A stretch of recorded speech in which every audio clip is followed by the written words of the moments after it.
Salve rapaziada do meu canal, tudo bom? Vou fazer um vídeo também sem corte. Eu gostei desse modelo de vídeo, é um modelo que eu consigo mais ter interação, falar com vocês, com que vocês me entendam da minha forma de expressão, da minha comunicação, não só da minha parte oratória, mas do sentido que eu estou proliferando com as minhas palavras, que eu estou exercendo. Então hoje eu vim aqui treinar, estou aqui em treino. Todas as manhãs, praticamente, essa é a minha rotina. Eu acordo de manhã, desço pra cá, depois vou pro turco. Eu não sabia até uns tempos atrás o que era turco, nem uma sauna. Por isso eu quero deixar de adendo pra vocês. Eu cresci na favela, nasci na favela, só que eu tinha um meio tempo em que minha mãe trabalhava na casa de família e que eu saía da casa de família para favela ou da minha casa para casa de família. E eu via, eram casas muito ricas, pessoas muito, como posso dizer, muito renomadas em termos financeiros. E eu podia ver como que era uma vida de uma pessoa que ela tem basicamente liberdade financeira, liberdade geográfica, né? Bom, em termos financeiros, muitas pessoas ali renomadas, e a minha mãe, como uma doméstica naquela época, ela trabalhava nessas casas luxuosas e às vezes me levava para ficar no quartinho ali da empregada, né, que se fala. E eu às vezes tinha contato com os filhos dessas pessoas que minha mãe trabalhava, e eu podia ver, cara, eu podia sentir como que era por alguns minutos ou até algumas horas, como era ter tudo, mano. Era muito louco isso, porque quando eu chegava, eu ficava no meu canto quieto. Minha mãe falava, olha, fica quieto hoje, a patroa tá aí em casa, fica de boa. Eu falei, tá bom, mãe. Eu ficava lá no quartinho, às vezes eu assistia algum desenho, mas os meninos iam lá e iam bater na porta, ia perguntar cadê o Lucas e tal. E eu ia lá pra sala de brinquedo, ficavam lá e eu ficava fascinado quantos brinquedos eles tinham. Era uma prateleira, era como se fosse... Cara, era um quarto cheio de brinquedos, cara. E eu fui apresentado muito cedo pra este mundo. E eu falei, caraca, como que deve ser ter tudo? E hoje eu tô aqui, cara, num lugar... Só pra você entender uma ideia que ela é plantada lá na sua infância, como ela pode se realizar, né, quando você cresce, quando você desenvolve. Também tem o nosso subconsciente, que ele guarda algumas informações e processa. Mas eu me lembro de determinado ponto que quando minha mãe ela chegava em casa, quando eu não ia pro trabalho dela, ela chegava em casa e às vezes ela recebia doações de brinquedos, de roupas. Ela trazia um saco imenso de roupas, roupas como Abercrombie, Hollister. Naquela época eram roupas muito fininhas, a própria Brooksfield. Eu me lembro que eu recebia aquelas roupas e falava, mano, um dia eu quero ter essas roupas, mas não quero receber elas doadas. Um dia eu vou trabalhar para comprar essas roupas, um dia eu vou conseguir ter elas. E, cara, pra mim foi como um processo de, como posso dizer, um processo de adaptação ao que já estava dentro de mim.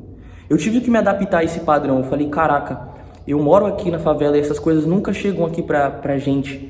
Eu nunca vi um vizinho meu com a roupa que eu tô usando. Então, essas coisas que eu consigo acesso, eu tenho que fazer isso se tornar mais real na minha vida, para que outras pessoas também possam ter essas coisas confortáveis, coisas boas. E aí eu comecei a pensar, e quando foi com 14 anos eu comecei a trabalhar, e eu comecei... Mano, a primeira loja que eu fui foi a Brooksfield. Foi eu e minha mãe na Brooksfield Júnior, e eu comprei uma calça branca da Brooksfield, mano, uma jaqueta azul que eu não tirava por nada. Eu não tirava essa jaqueta por absolutamente nada. E caraca, mano, eu gastei tipo, eu acho que era 200, 300 reais na época, numa jaqueta só. Eu falava, caraca, nossa, tals. E claro que, passar do tempo, eu comecei a perceber algumas coisas, alguns requisitos que ficavam na minha mente de como era aquela época, como eu me sentia bem com aquelas coisas. E cara, teve um ponto da minha vida especificamente, quando eu fiz 18 anos, quando eu comecei a entender o que Deus queria na minha vida. Até a ponto eu queria alguma coisa na minha vida, mas depois que eu pude entender o que Deus queria na minha vida, cara, a minha vida... Se eu falar pra vocês que eu sonhava em viajar, que eu sonhava em visitar esses países como França, Portugal, Espanha, E eu vou para um quarto país agora, quer dizer, para o quinto, né? Porque eu nasci no Brasil, fui para Portugal, Espanha, França, agora eu vou para o quinto. Vocês vão ver. Eu pude ver algumas coisas que aconteceram na minha vida, cara, e eu falei, caraca, nem os meus maiores sonhos. Então, Deus, ele mostra pra você, cara, ele mostra pra você, ele deixa você tocar, deixa você ver, deixa você sentir o cheiro daquilo. Você acha que ele não vai te dar futuramente, cara? É isso que eu tenho pra falar pra vocês.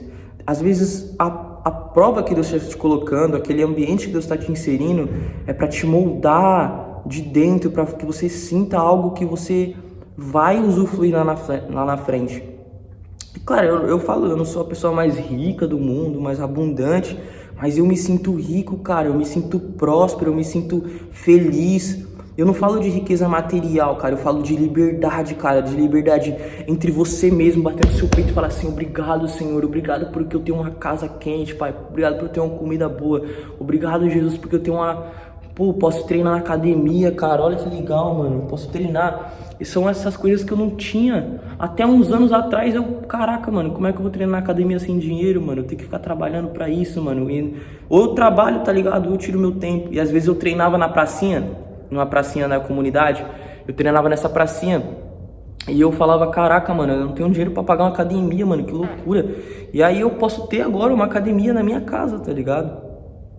E eu fico olhando, eu fico, Deus, caraca, Deus, isso é muito bom, cara, muito bom mesmo, muito bom.